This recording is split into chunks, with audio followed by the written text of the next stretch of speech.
Hi guys, and welcome to the Lopsided Crafter. My name is Erica.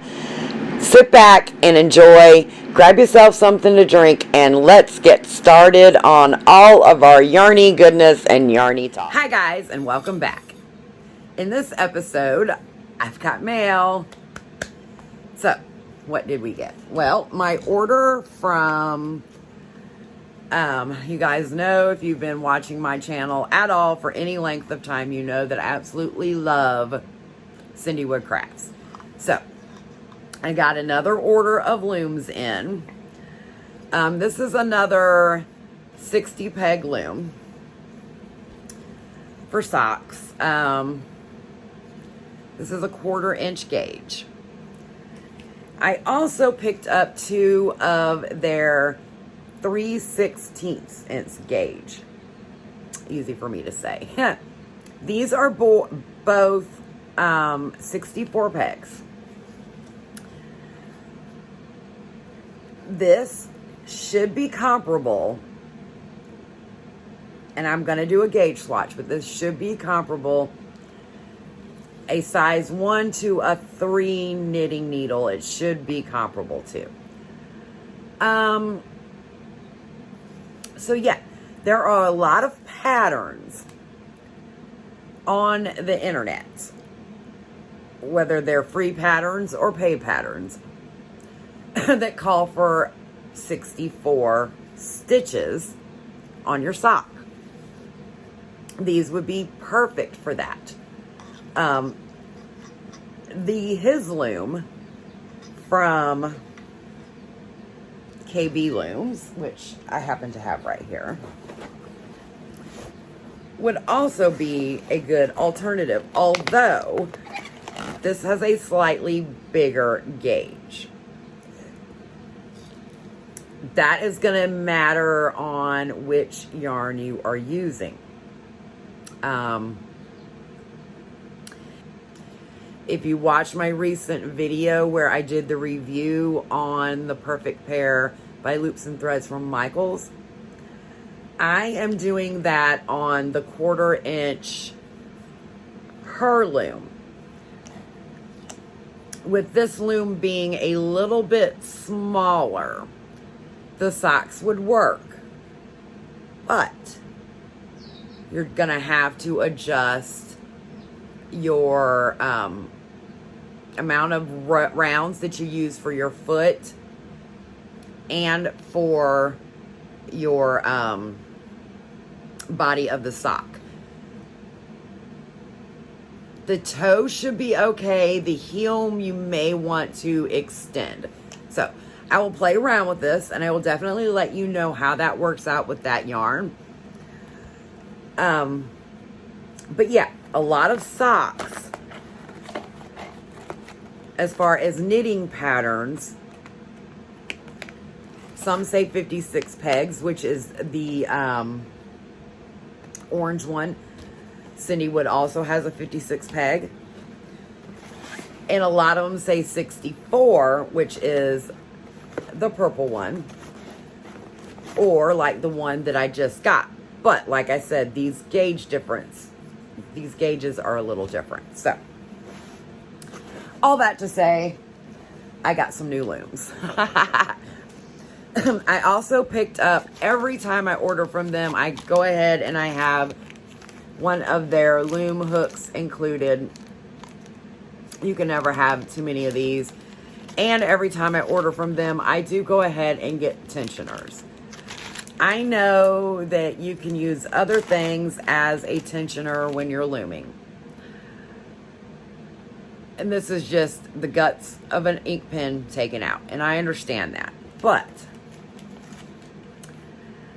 I figure I'm not paying any more for these than I would an ink pen. And if I can help out a small business, why not? I just really like to help the small businesses. So that leads me to my next happy mail. And I'm happy. I'm excited about this one. I got 2 different orders. Happy Mail, if you will, from Arkansas Yarn Company. It was 2 different packages that came from them. One came on Saturday and one came on Monday. So let me show you what I got. The first thing I got was this adorable wine insulated cup.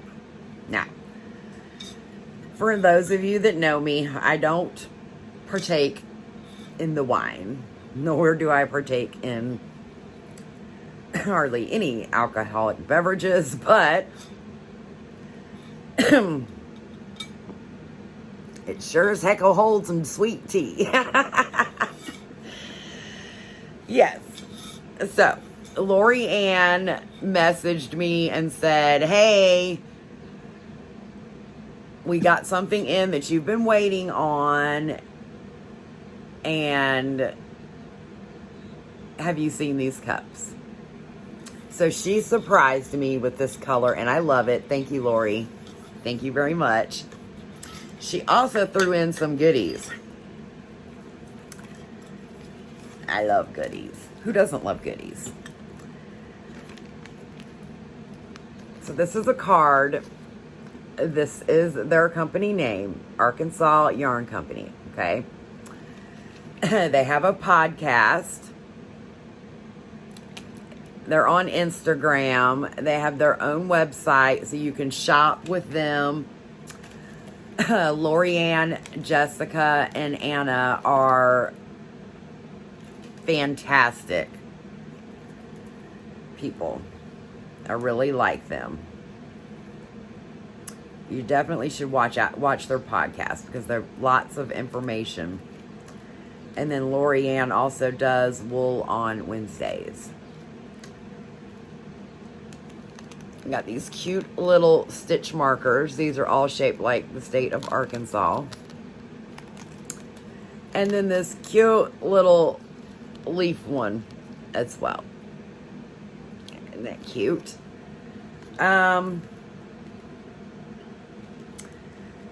These are the type that kind of pop open.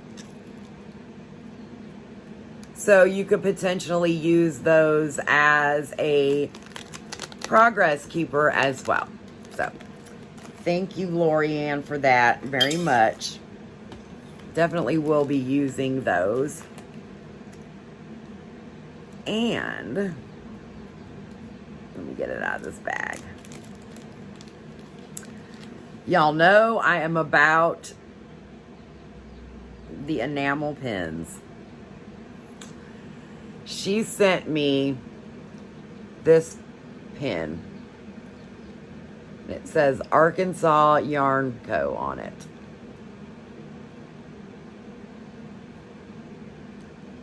Isn't it cute? That is going to live on my bag that I got from them as well. So you've seen my green one, or my rose one.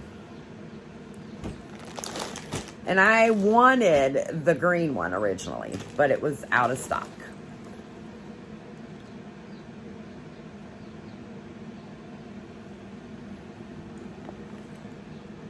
Guess what? I got one. Oh. Y'all can see my Hobby Lobby bag back over here in the corner. I've been stuck on the couch for the last, I don't know, 2 or 3 days. I haven't been able to hardly move, like from the bedroom to the couch, and that's been about it. So I've got like all my stuff here. My husband, God love him, very understanding. I also got some yarn from them. Yes, I did. I surely did. And it's got this cute little card with a little note written on it. Their business card with another Arkansas stitch marker. So I think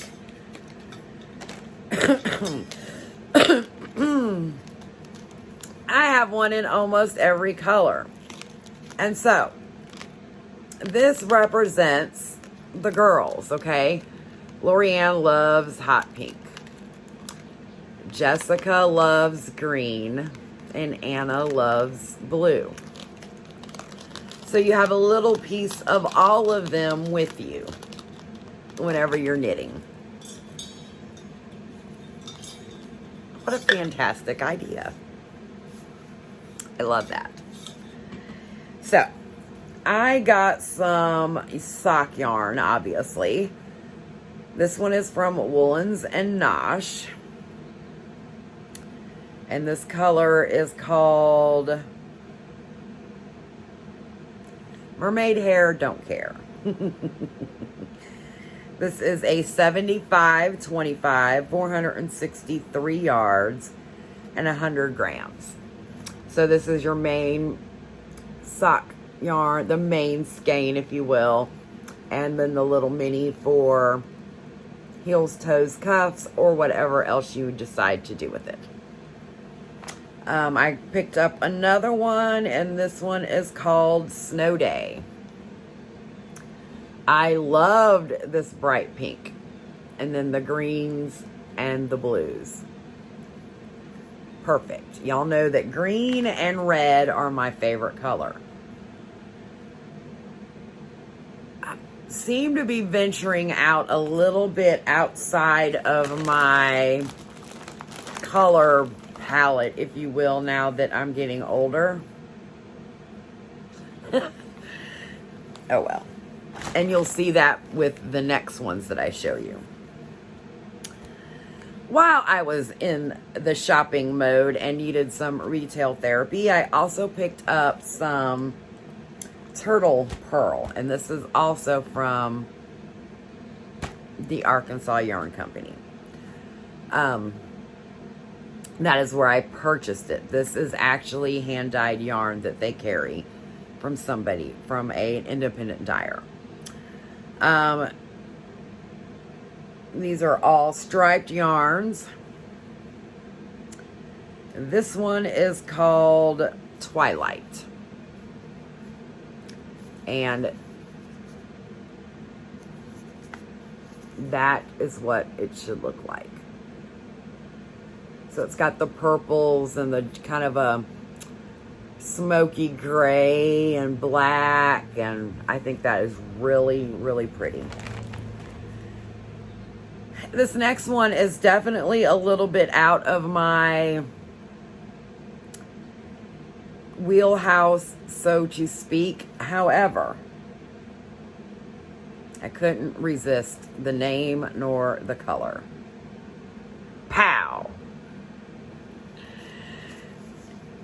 Isn't that cute? So the neon green and the hot pink, and it looks like that might be a touch of a brown.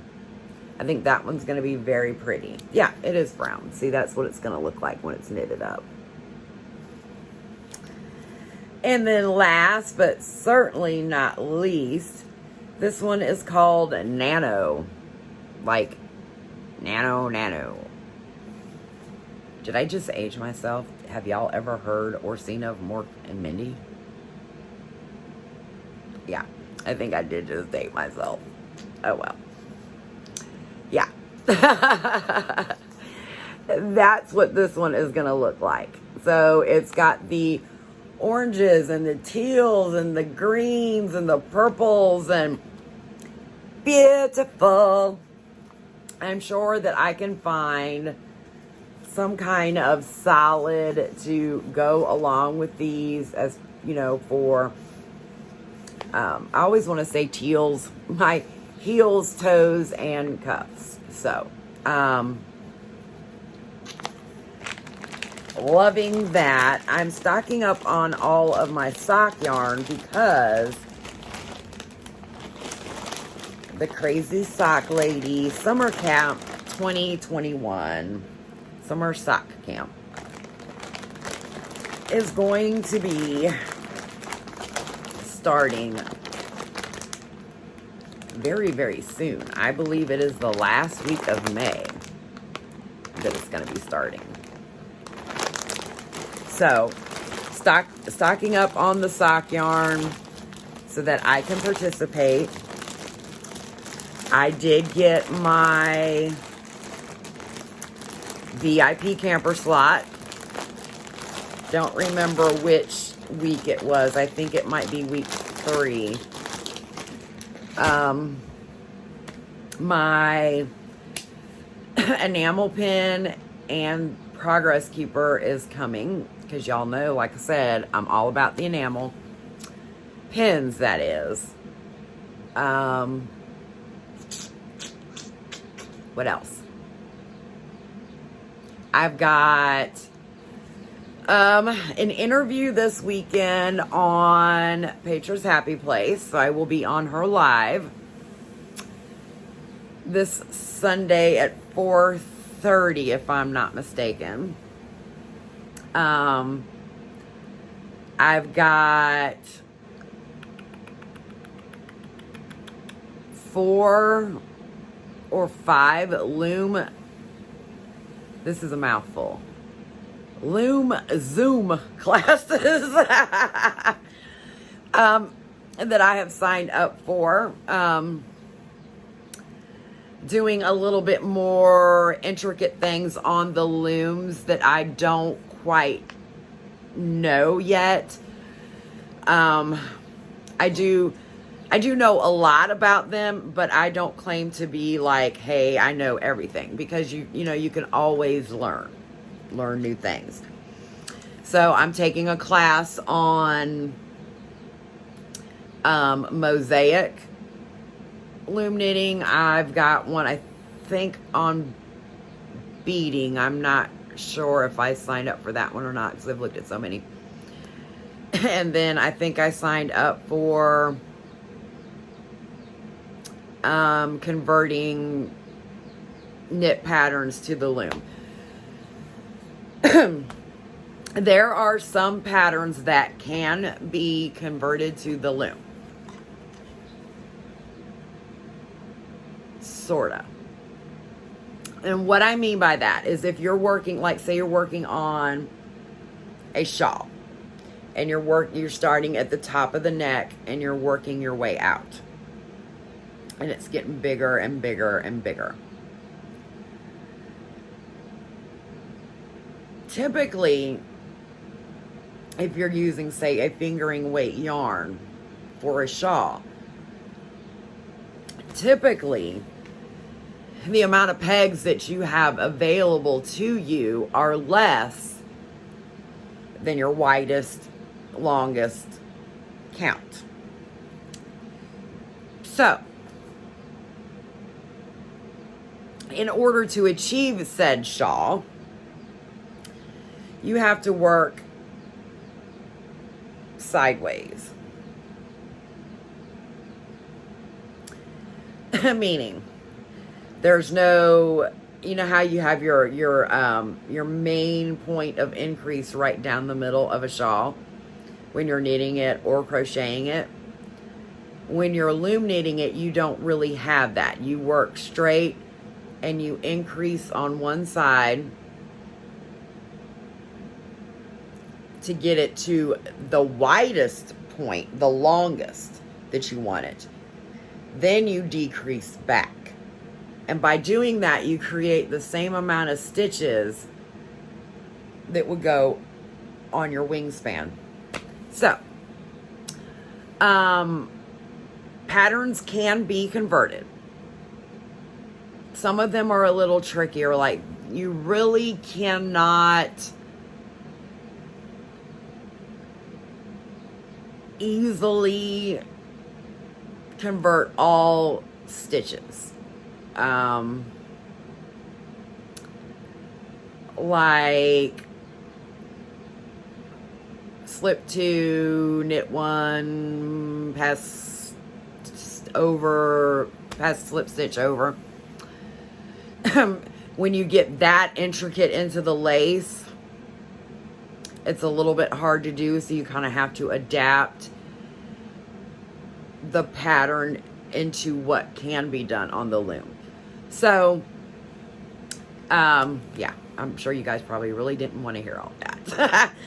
But, yeah, so I am taking some, like I said, some classes on that this weekend, so that, well, not that just this weekend, but over the next couple weekends, so that I can be more proficient in it and be able to help you guys, my viewers, easier and better. So I'm excited about that. My next episode on our beginner loom knitting series will be out soon. That one we're going to be going over different types of looms on the market, your big box versus your small business, tools that I think may be handy to have in your tool bag, depending on what type of things you want to do on the loom. From there, we will actually start, in the future episodes after that, we will actually start with our, excuse me, the pollen's crazy right now. We will actually start with our stitches, meaning I will show you the gauge swatch between the 3/8 peg with the two different types of looms, where the one peg is smaller than the other, although their distance apart is the same. So we will have that. We will go over the 3 different knit stitches. We're going to be going over the purl stitch. We're going to be going, and not necessarily all in the same video, but we're going to be going over the SSK, the K2 tog, lots of different things. And I'm hoping by the end of this series that you guys will feel comfortable enough to maybe expand into the world of looming, because it is so much fun. I also am doing a pattern, a typical vanilla sock pattern for the series that will be available to you as well. So anyway, I kind of went off and squirreled on you there because this was a happy mail video. But anyway, thanks for coming, guys. Bye. Thanks for stopping by, guys. I hope you enjoyed this video. Please don't forget to hit the like, subscribe, and little notification bell. And we'll see you next time. Happy looming, happy crocheting, and happy knitting. Bye.